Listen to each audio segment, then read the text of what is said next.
வணக்கம், welcome to elementary student channel. நம்ம சேனலை இப்போதான் நீங்கள் ஃபர்ஸ்ட் டைமாக பார்க்குறீங்க அப்படின்னா சேனலை சப்ஸ்கிரைப் பண்ணிக்கோங்க, பெல் பட்டனை ப்ரெஸ் பண்ணி வச்சுக்கோங்க. ஒரு வியூவர்ஸ் சரளா அப்படிங்கிற ஒருத்தவங்க அந்த ஜிமெயிலிருந்து கேட்டிருக்காங்க, சிம்பிள் ப்ரெசன்ட் டென்ஸில் எப்படி மேம் கொஸ்டின் கேட்குறது, பாஸ்டில் எப்படி கொஸ்டின் கேட்குறது, பாஸ்ட் டென்ஸில், ஃபியூச்சர் டென்ஸில் எப்படி கொஸ்டின் கேட்குறதுன்னு கேட்டிருக்காங்க. அதுவும் தனித்தனி வீடியோவாக அவங்களுக்கு போடணுமா. நம்ம இன்னைக்கு சிம்பிள் ப்ரெசன்ட் டென்ஸ்ல எப்படி கொஸ்டின் கேட்கறது, எப்படி கொஸ்டின் கேட்டா நம்ம எப்படி ஆன்சர் பண்றது, எந்த டென்ஸ்ல ஆன்சர் பண்றதுன்னு கேட்டிருக்காங்க. இப்ப நம்ம இன்னைக்கு பார்க்கலாம். இப்ப பாருங்களேன், முதல்ல இதனுடைய ஸ்ட்ரக்சர் பார்த்தரலாம். ஸ்ட்ரக்சர் பார்த்தீங்கன்னா சப்ஜெக்ட், முதல்ல ஸ்ட்ரக்சர் தெரிஞ்சா மட்டும்தான் நம்மளால சென்டென்ஸ் அமைக்கவோ கொஸ்டின் கேட்கவோ இல்லை பதில் சொல்லவோ நமக்கு தெரியும். ஓகேவா? பாருங்க, சப்ஜெக்ட் ஃபர்ஸ்ட், சப்ஜெக்ட், அதுக்கப்புறம் வேர்பு ஒன்று வரும். ஓகேவா? இது எந்தெந்த சப்ஜெக்ட் அப்படின்னா ஐ, வி, யூ, தே, இவங்கெல்லாம் சப்ஜெக்டா வந்தா வேர்பு ஒன்று மட்டும் போட்டுக்கிட்டா போதுமானது. இப்போ நெக்ஸ்ட் பாருங்க, அதே மாதிரியே ஒரு சப்ஜெக்ட் கூட வேர்பு ஒன்று வரணும். ஆனா இவங்க பக்கத்துல நம்ம எஸ் சேர்க்கிற மாதிரி இருக்கும், இல்லைன்னா இஎஸ் சேர்க்கிற மாதிரி இருக்கும், இல்லைன்னா ஐஇஎஸ் சேர்க்கிற மாதிரி இருக்கும். இப்போ எந்தெந்த சப்ஜெக்ட் வந்தா வேர்பு கூட எஸ் இஎஸ் சேர்க்கிற மாதிரி வரும் அப்படின்னா ஹி, ஷி, இட், ஏதாவது ஒரு நேம், இவங்கெல்லாம் சப்ஜெக்டா வரும்போது வேர்பு ஒன்று கூட எஸ்ஓ இல்லை இஎஸ்ஓ இல்லை ஐஇஎஸ்ஓ சேர்க்கிற மாதிரி வரும். Okay, got it. இது முதல்ல தெரிஞ்சிருக்கணும். இது ஸ்ட்ரக்சர், இது பாசிட்டிவ் சென்டென்ஸுக்கான ஸ்ட்ரக்சர். இப்ப பாருங்க, இப்ப சொன்னோம் இல்லைங்களா, சப்ஜெக்ட் பிளஸ் வேர்பு ஒன்று வரும்னு சொன்னோம் இல்லைங்களா, இது சென்டென்ஸுக்கு. இப்போ இதையே நம்ம கொஸ்டினா கேட்குறோம் அப்படின்னா அதுக்கு எப்படி நம்ம ஸ்ட்ரக்சர் வரும் அப்படின்னா கொஸ்டினுக்கு. ஓகேவா? கொஸ்டினுக்கு பாருங்க, டூ அல்லது டஸ், டூ அல்லது டஸ், இவங்க ரெண்டு பேர்த்துல யாராவது ஒருத்தவங்க வருவாங்க. டூ அல்லது டஸ், அதுக்கப்புறம் பார்த்தீங்கன்னா சப்ஜெக்ட், அதுக்கப்புறம் வேர்பு ஒன்று. ஓகே, லாஸ்டா கொஸ்டின் மார்க். இதுதான் கொஸ்டினுக்கு உள்ள ஸ்ட்ரக்சர். ஓகேவா? ஒரே ஒரு சென்டென்ஸ் இந்த இடத்துல உங்களுக்கு நான் விளக்கிறேன். இப்ப சப்ஜெக்ட் வேர்பு வச்சு ஒரு சென்டென்ஸ் சொல்லலாம். அவளுக்கு மாம்பழம்னா பிடிக்கும் அப்படின்னு சொல்றோம். அவளுக்கு அப்ப என்ன சொல்லலாம்? ஷீ லைக், பிடிக்கும் அப்படிங்கிறதுக்கு வேர்பு என்னங்க? லைக். இந்த லைக் கூட தான் நம்ம எஸ் ஆட் பண்ண போறோம். ஏன்? சப்ஜெக்ட் ஹி, ஷி, இட்டு வந்தாலே நம்ம வேர்பு கூட எஸ் போடணும் இல்லைங்களா? அதான் ஷீ லைக்ஸ், அவளுக்கு பிடிக்கும். என்ன பிடிக்கும்? மாம்பழம்னா அவளுக்கு பிடிக்கும். She likes mangoes. ஓகேவா? அவளுக்கு மாம்பழம்னா பிடிக்கும் அப்படின்னு சொல்லிட்டோம். இதையே அவளுக்கு மாம்பழம் பிடிக்குமா அப்படின்னு கொஸ்டினா கேட்க போறோம். எப்படி கேட்க போறோம்? கொஸ்டினா கேட்க போறோம். கொஸ்டின் கேட்கறதுக்கு முன்னாடி இங்க நல்லா கவனிங்க. டூ யாராருக்கெல்லாம் வருவாங்க அப்படின்னா ஐ, வி, யூ, தே, இவங்க சப்ஜெக்டா வந்தாதான் டூ வரணும். இப்ப டஸ் யாராருக்கெல்லாம் வருவாங்க அப்படின்னா ஹி, ஷி, இட்டு, ஏதாவது ஒரு பேர். இப்ப சொல்லுங்க, இந்த இடத்துல கொஸ்டின் வச்சு கேட்கும்போது டூ வருமா டஸ் வருமா? சொல்லுங்க. சப்ஜெக்ட் என்ன வந்திருக்கு? ஷீ தானே வந்திருக்கு. ஓ மை காட், ஷீ வந்திருக்கு இல்லைங்களா? இப்ப ஷீ வந்தா டூ வருமா டஸ் வருமா? டஸ் வச்சுதான் கொஸ்டின் கேட்கணும். அவளுக்கு மாம்பழம் பிடிக்குமா அப்படின்னு பொதுவா ஜென்ரலா கேட்கிறோம். பாருங்க, டஸ். ஃபர்ஸ்ட் என்ன போட்டுக்கணும்? கொஸ்டின் கேட்க போறோம், அதனால டஸ் ஆட் பண்ணிக்கிறோம். கொஸ்டின் கேட்கறதுக்கு கொஸ்டினுக்கு உண்டான வேர்பை ஃபர்ஸ்ட் எழுதுறோம். அதுக்கப்புறமா நம்ம என்ன எழுதணும்? சப்ஜெக்ட். யார் சப்ஜெக்ட் இங்க? she. does she. அடுத்து என்ன எழுதுறோம்? verb 1 like. இங்க s ஆட் பண்ணிட கூடாது. ஏன்னா இங்க டஸ் இருக்கு. டஸ்ஸுக்குள்ளதான் உங்களுக்கு லைக்ஸ் அடங்கி லைக் அடங்கிருக்கு. ஓகேவா? அதனால இங்கேயே எஸ் வந்துட்டதுனால நம்ம இங்க லைக்ஸ்னு போட்டக்கூடாது. Does she like mangoes? Does she likes mangoes அப்படின்னா என்ன அர்த்தம்? அவளுக்கு மாம்பழம்னா பிடிக்குமா அப்படின்னு நம்ம கொஸ்டின் கேட்கிறோம். அப்ப அவங்க எப்படி அதுக்கு பதில் சொல்லுவாங்க? ஆமா, எனக்கு அது பிடிக்கும் அப்படித்தானே சொல்லுவாங்க. அப்ப எப்படி சொல்லுவாங்க அவங்க? எஸ் ஐ டூ. ஐ சப்ஜெக்டா வரும்போது டூ மட்டும் போகணும். எஸ் ஐ டூ. இப்படி ஷார்ட் அண்ட் ஸ்வீட்டா பதில் சொல்லிடலாம். எஸ் ஐ டூ, எனக்கு மாம்பழம் பிடிக்கும் அப்படின்னு சொல்றாங்க. ஓகேவா? ஒருவேளை இப்ப அவளே பதில் சொல்றாங்க. இப்ப நம்ம சொல்றோம், இப்ப அவளுக்கு மாம்பழம் பிடிக்குமா அப்படின்னு ஒருத்தன் கேக்குறாங்க. அவங்க பதில் சொல்றதுக்கு முன்னாடியே நம்மளே சொல்லிடுறோம், ஆமா அவளுக்கு மாம்பழம் பிடிக்கும் அப்படின்னா இப்ப என்ன சொல்லலாம்? Yes she does. இப்படி சொல்லிக்கலாம். ஓகேவா? ஐ வி யூ தே வந்தா டூ வச்சு பதில் சொல்லிக்கோங்க. he she it வந்தா does வச்சு பதில் சொல்லிக்கோங்க. இப்படியே முடிச்சுக்கலாம். எஸ் ஐ டூ, ஆமா எனக்கு பிடிக்கும். எஸ் she does, ஆமா அவளுக்கு பிடிக்கும் அப்படின்னு அர்த்தம். ஒருவேளை சென்டென்ஸாவே நீங்க சொல்றீங்க அப்படின்னா yes I like mangoes, yes she likes mangoes அப்படின்னு டீடைல்டா நீங்க ஆன்சர் பண்ணனாலும் பண்ணலாம். ஓகே காட்டி. நெக்ஸ்ட் சென்டென்ஸ் இப்ப பாருங்க. நெக்ஸ்ட் பாருங்க. நான் தினமும் காலை உணவு சாப்பிடுவேன் அப்படின்னு சொல்றோம். நான் தினமும் காலை உணவு சாப்பிடுவேன். இதை எப்படி எழுதலாம்? First I. சாப்பிடுறதுக்கு இங்கிலீஷ்ல ஈட். ஐ ஈட், நான் சாப்பிடுவேன். என்ன சாப்பிடுவேன்? காலை உணவு. I eat breakfast. I eat breakfast எப்ப? தினமும். Every day. I eat breakfast every day. நான் தினமும் காலை உணவு சாப்பிடுவேன் அப்படின்னு சொல்லிட்டோம். இந்த இடத்துல ஒருவேளை அவன் அவன் வச்சு இப்ப சென்டென்ஸ் சொல்லுங்க. he eats. verb கூட எஸ் சேர்க்கிறோம். he eats breakfast every day. இதையே கொஸ்டினா கேட்கிறோம். அவன் தினமும் காலை உணவு சாப்பிட்றானா? அவன் தினமும் காலை உணவு சாப்பிட்றானா? எப்படி கேட்கலாம்? கொஸ்டின் கேட்கும்போது டூ வரணும், டஸ் வரணும் ஃபர்ஸ்ட், அதுக்கப்புறம் சப்ஜெக்ட் வரணும். ஓகேவா? இப்ப இந்த இடத்துல டூ வருமா டஸ் வருமா? அவன் அவன் வந்திருக்கிறதுனால நம்ம டஸ் தான் ஆட் பண்றோம். டஸ். டஸ்க்கு அடுத்தது சப்ஜெக்ட். யார் சப்ஜெக்ட்? he. Does he. சப்ஜெக்டுக்கு அடுத்தது verb தானே வரணும். இது அப்படியே எழுதுற வேண்டியதான். டஸ் he eat. ஈட்ஸ்னு போட்டக்கூடாது, ஏன்னா இங்கேயே ஒரு எஸ் ஆட் ஆயிடுச்சு. ஓகேவா? அதனால ஈட் மட்டும் போட்டுக்கிட்டா போதும். டஸ் he eat breakfast every day. அவன் தினமும் காலை உணவு சாப்பிட்றானா அப்படின்னு கேக்குறாங்க. டஸ் he eat breakfast every day? இப்ப நம்ம எந்த டென்ஸ்ல அவங்க கொஸ்டின் கேக்குறாங்களோ அந்த டென்ஸ்ல தான் நம்ம பதில் சொல்லணும். ஓகேவா? இப்ப இங்க வந்து எந்த டென்ஸ்ல கேட்டிருக்காங்க?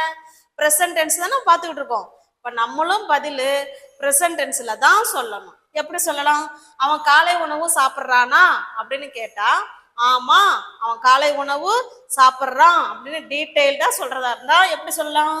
எஸ். இதுக்கு முன்னாடி எஸ் சேர்த்துக்கோங்க. Yes he eats breakfast every day. டீடைல்டா சொல்லணும்னா இப்ப இதை ஷார்ட் அண்ட் ஸ்வீட்டா சொல்லணும்னா எஸ் எஸ் he does. அதோட முடிச்சுக்கலாம் பதில். he doesனா ஆமா அவங்க சாப்பிட்றாங்க அப்படின்னு தான் அண்டர்ஸ்டுட் பண்ணிப்பாங்க. ஓகே காட்டி. நெக்ஸ்ட் இப்ப பாருங்க. அவ தினமும் எனக்கு கால் பண்ணுவா அப்படின்னு சொல்றோம். அவ தினமும் எனக்கு கால் பண்ணுவா. இப்போ எப்படி சொல்லலாம்? இது ஸ்டேட்மெண்ட். she கால் தான் இந்த இடத்துல verb. she கால் கூட எஸ் சேர்க்கிறோம். she calls யாருக்கு? எனக்கு. she calls me எப்ப? daily. she calls me daily. அவ எனக்கு தினமும் கால் பண்ணுவா அப்படின்னு சொல்லிட்டோம். இப்போ இதை எப்படி கொஸ்டினா கேட்கலாம்? அவ உனக்கு தினமும் கால் பண்றாளா அப்படிதானே கேட்போம். அவ உனக்கு தினமும் கால் பண்றாளா? இதை அப்புறம் கொஸ்டினா மாத்த போறோம். நல்லா கவனிங்க. இந்த சப்ஜெக்டுக்கும் இந்த கால்ஸையும் தான் நம்ம மாத்த போறோம். ஃபர்ஸ்ட் கொஸ்டின் கேட்கும்போது she வந்திருக்கிறதுனால do வருமா does வருமா அதை தான் நம்ம ஃபர்ஸ்ட் கண்டுபிடிக்க வேண்டியது. இதுதான் I, we, you, they இவங்கெல்லாம் சப்ஜெக்டா வந்தா do. he, she, it, any name இவங்கெல்லாம் வந்தாங்கன்னா நம்ம does தான் ஆட் பண்ணணும். இப்போ இந்த இடத்துல she வந்திருக்கிறதுனால does. டஸ்ஸை மட்டும் ஆட் பண்ணிக்கிட்டு மற்ற எல்லாத்தையும் அப்படியே எழுதிட வேண்டியதுதான். ஓகேவா? டஸ் she call me daily. ஓகேவா? இந்த இடத்துல நல்லா கவனிங்க. does she call me அவ என்ன தினமும் கூப்பிடுறாளா அப்படின்னு கொஸ்டின் கேட்கிறோம். இதையே அவ ஒன்ன தினமும் கூப்பிடுறாளா அப்படின்னா இந்த இடத்துல யூவா மாறிக்கும். ஓகேவா? இந்த ப்ரோனவுனை அதுக்கு ஏத்த மாதிரி நீங்க மாத்திக்கிறீங்க. டஸ் ஷி இங்க பாருங்க, she calls me daily அவ எனக்கு தினமும் கால் பண்றா அப்படின்னு நம்ம ஃப்ரெண்டு கிட்ட சொல்றோம். ஃப்ரெண்டு என்ன கேட்பாங்க? அப்படியா, அவ தினமும் உனக்கு கால் பண்றாளா? அவ தினமும் உனக்கு. அப்ப அங்க மாறுதுல, நம்ம என்னன்னு சொல்லணும். நம்ம ஃபர்ஸ்ட் சொன்னோம், இப்ப அது உனக்கு அப்படின்னு மாறிடுச்சு. டஸ் ஷி கால் யூ டெய்லி அவ உனக்கு தினமும் கால் பண்றாளா அப்படின்னு அவங்க கேக்குறாங்க. அதுக்கு நம்ம என்ன பதில் சொல்லுவோம்? ஆமா, அவ எனக்கு தினமும் தான் கால் பண்றா. அப்ப எப்படி சொல்லலாம்? எஸ். எஸ் சேர்த்து இந்த சென்டென்ஸ் அப்படியே சொல்ற வேண்டியதான். Yes she calls me daily. Yes she calls me daily அப்படியும் சொல்லலாம். இல்லைன்னா ஷார்ட் அண்ட் ஸ்வீட்டா எப்படி சொல்லிக்கலாம்? Yes she does. இதோடய முடிச்சுக்கலாம். Got it? நெக்ஸ்ட் இப்போ பாருங்க, அவர்கள் நியூஸ் பேப்பர் படிப்பாங்க அப்படின்னு சொல்றோம். அவங்க வழக்கமாவே நியூஸ் பேப்பர் படிப்பாங்க. இது எப்படி நம்ம இங்கிலீஷ்ல சொல்லலாம்? they read newspapers.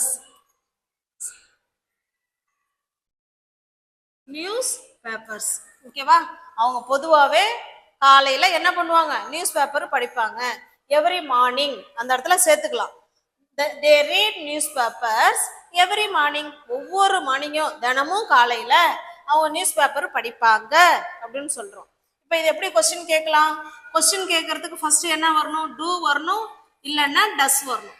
இது யாரை வச்சு அது மாறும் அப்படின்னா இங்க இருக்கிற சப்ஜெக்டை பொறுத்து தான் டூ வருமா டஸ் வருமா. இங்க தே வந்திருக்கிறதுனால நம்ம டூ தான் சேர்க்க போறோம். பாருங்க, ஆமா.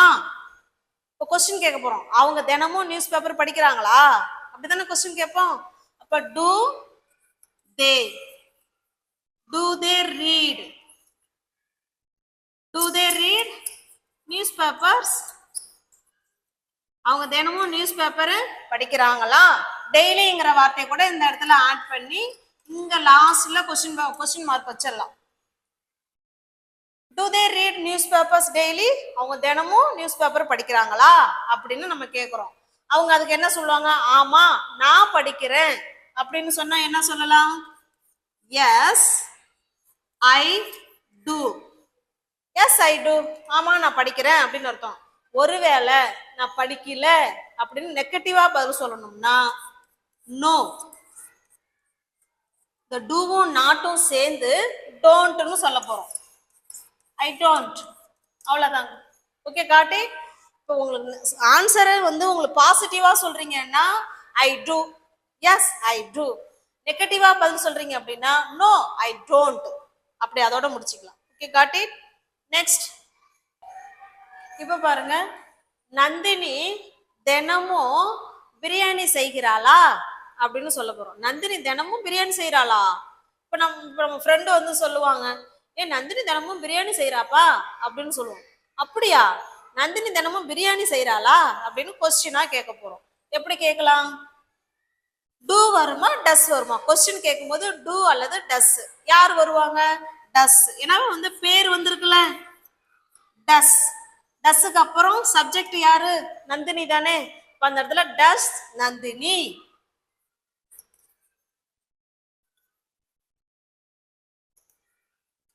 டஸ் நந்தினி. நந்தினி என்ன செய்யறா?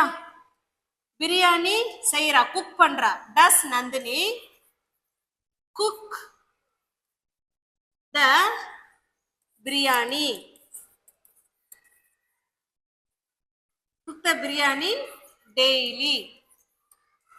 ஓகேவா? பாருங்க, கொஸ்டின் கேட்கும் போது நந்தினி பேர் வந்திருந்தா கூட குக்கு கூட நம்ம எஸ் ஆட் பண்ணல பாருங்க. அதுதான் முக்கியம். Does Nandini cook the biryani daily? அவ தினமும் பிரியாணி செய்யறாளா அப்படின்னு கேக்குறோம். ஆமா அவ செய்யறா. அப்ப எப்படி சொல்லுவோம்? ஆமா எஸ் ஷீ டஸ். ஆமா அவ செய்யறா அப்படின்னா எஸ் ஷீ டஸ் அப்படி சொல்லிக்கோங்க. ஒருவேளை அவ செய்யல அப்படின்னா நம்ம எப்படி நெகட்டிவா போக சொல்லணும்? No she doesn't. ஓகேவா? டஸ்ஸும் நாட்டும் சேர்ந்து டஸ்ன்ட். இப்படி ஷார்ட் அண்ட் ஸ்வீட்டா பதில் சொல்லிக்கலாம். ஓகே, நெக்ஸ்ட் பாருங்க. அவன் ஸ்கூலுக்கு போறானா? அவன் ஸ்கூலுக்கு போறானா? எப்படி எப்படி கேட்கலாம்? அவன் அவன் வந்திருக்கிறதுனால டஸ் தான் போட போறோம். Does he. டஸ் ஹீ போறான். Go. Does he go to school. Does he go to school. அவன் ஸ்கூலுக்கு போறானா அப்படின்னு கொஸ்டினா கேட்கிறோம். ஓகேவா? இந்த இடத்துல ஹீ வந்தாலும் வேர்பு கூட எஸ்ஓ இஎஸ்ஓ ஆட் பண்ண கூடாது. ஏன்னா இங்கேயே டஸ் வந்திருக்கிறதுனால வெறும் வேர்ப் மட்டும் போட்டா போதும். Does he go to school. அவன் ஸ்கூலுக்கு போறானா அப்படின்னு கேட்கிறோம். ஆமா அவன் போறான் அப்படின்னா எப்படி பதில் சொல்லுவோம்? S he does. S he does. ஆமா அவன் போறான். இல்ல அவன் போகல அப்படின்னா நோ ஹீ டஸ்ன்ட் அப்படின்னு சொல்லுவோம். Okay, got it. நெக்ஸ்ட். இப்போ உங்களுக்கு நல்லா புரிஞ்சிருக்கும்னு நினைக்கிறேன். இந்த ஒரே ஒரு சென்டென்ஸுக்கு நீங்க கமெண்ட் பாக்ஸ்ல கமெண்ட் பண்றீங்களா? அது பால் குடிக்கும். இதை எப்படி சொல்லலாம்? அதே கொஸ்டினா கேட்கிறோம். அது பால் குடிக்குமா? அது பால் குடிக்குமா அப்படின்னு கொஸ்டினா கேட்கிறோம். ஆமா அது பால் குடிக்கும். இல்ல அது குடிக்காது அப்படின்னு எனக்கு ரிப்ளை பண்றீங்க. Okay, got it. இல்ல நானே ஆன்சர் சொல்லிடவா? நீங்க வீடியோவை பாஸ் பண்ணிட்டு நீங்க ஆன்சர் வந்து பண்ணுங்க. உங்க ஆன்சரும் இந்த ஆன்சரும் கரெக்டா இருக்கா என்னன்னு நீங்க செக் பண்ணிக்கோங்க. ஓகேவா? இப்ப நான் சொல்றேன் பாருங்க. அது பால் குடிக்கும் அப்படின்னு ஸ்டேட்மெண்டா சொல்றோம். அது அப்படின்னா நம்ம என்ன சொல்லுவோம்? இட். குடிக்கிறதுக்கு என்னங்க இங்கிலீஷ்ல? ட்ரிங்க். It drink. நல்லா கவனிங்க, இங்க இட்டு வந்திருக்கிறதுனால நம்ம வேர்பு கூட எஸ் சேர்க்கிறோம். It drinks milk. அது பால் குடிக்கும் அப்படின்னு சொல்றோம். இப்ப அது கொஸ்டினா கேட்கிறோம். அது பால் குடிக்குமா? அது பால் குடிக்குமா? அப்ப இந்த சென்டென்ஸ்க்கு முன்னாடி டூ வருமா டஸ் வருமா? நம்ம அது மட்டும் தான் நம்ம பார்க்கணும். டஸ் வரும். Does it. Does it. இந்த ட்ரிங்க்ஸ் பதிலா நீங்க ட்ரிங்க்னு ஆட் பண்ணிக்கணும். அவ்வளவுதான். Does it drink milk. அது பால் குடிக்குமா அப்படின்னு கொஸ்டின் மார்க்கு கட்டாயமா வைக்கணும். ஓகேவா? Put the question mark and end the last. Okay, does it drink milk. அது பால் குடிக்குமா அப்படின்னு கேட்கிறோம். ஆமா அது குடிக்கும். எப்படி சொல்லலாம்? S it does. S it does அப்படின்னா என்ன அர்த்தம்? அது பால் குடிக்கும் அப்படின்னு அர்த்தம். இதையே ஒருவேளை அது குடிக்காது அப்படின்னா இட் டஸ்ன்ட். அவ்வளவுதான். இப்படியே முடிச்சுக்கலாம். இல்ல நீங்க டீடைல்டா சொல்லணும்னா எஸ் இட் ட்ரிங்க்ஸ் மில்க் அப்படியே இந்த சென்டென்ஸை திரும்ப சொல்லிக்கலாம். ஓகேவா? இப்போ உங்களுக்கு புரிஞ்சிருச்சுன்னு நினைக்கிறேன். இப்போ இதுல நீங்க நல்லா தெரிஞ்சுக்க வேண்டியது என்ன அப்படின்னா, கொஸ்டின் கேட்கும்போது டூ அல்லது டஸ் வருவாங்க. அதுக்கப்புறம் சப்ஜெக்ட், அதுக்கப்புறம் வேர்ப் ஒன்று, லாஸ்டா கொஸ்டின் மார்க் கட்டாயமா வைக்கணும். இவ்வளவுதான் மேட்டர். ஓகேவா? இப்போ இந்த டூ யாருக்கெல்லாம் வருவாங்க நல்லா கவனிங்க. டூ யாருக்கெல்லாம் வருவாங்கன்னா ஐ, வி, யூ, தே இவங்கெல்லாம் சப்ஜெக்டா வந்தா நீங்க டூ வச்சு கொஸ்டின் கேட்டுக்கோங்க. ஒருவேளை டஸ் வச்சு கொஸ்டின் கேட்கணும் அப்படின்னா யாரெல்லாம் சப்ஜெக்டா வரணும்? ஹி, ஷி, இட்டு ஏதாவது ஒரு நேம் இவங்கெல்லாம் சப்ஜெக்டா வந்தா டஸ் வச்சு கேட்கணும். ஆனா வேர்பு ஒன்று தான் வருவாங்க. ஹி, ஷி, இட்டு வந்தாலுமே கொஸ்டின்ல வேர்பு ஒன்று மட்டும் தான் வரணும். அங்கே எஸ்ஓ இஎஸ்ஓ ஆட் பண்ணிடாது. ஓகேவா? இப்போ அவங்க என்ன கேட்டிருக்காங்கன்னா எப்படி ப்ரெசன்ட் டென்ஸ்ல கொஸ்டின் கேட்கறது, எப்படி கேட்கறதுன்னு தெரிஞ்சுக்கிட்டீங்களா? எப்படி ஆன்சர் பண்ணணும்னா அவங்க எந்த டென்ஸ்ல உங்களை கொஸ்டின் கேட்குறாங்களோ அந்த டென்ஸ்ல தான் நம்ம பதில் சொல்லணும். ப்ரெசன்ட் டென்ஸ்ல கொஸ்டின் கேட்டா ப்ரெசன்ட் டென்ஸ்ல சொல்லுங்க. பாஸ்ட் டென்ஸ்ல கொஸ்டின் கேட்டா பாஸ்ட் டென்ஸ்ல ஆன்சர் பண்ணுங்க. ஓகே, இந்த வீடியோ பிடிச்சிருக்கும், புரிஞ்சிருக்கும் அப்படின்னு நம்புறேன். லைக் பண்ணுங்க, கமெண்ட் பண்ணுங்க, தெரிஞ்ச உங்களுடைய ஃப்ரெண்ட்ஸ் அண்ட் ஃபேமிலிக்கு ஷேர் பண்ணுங்க. தேங்க்யூ.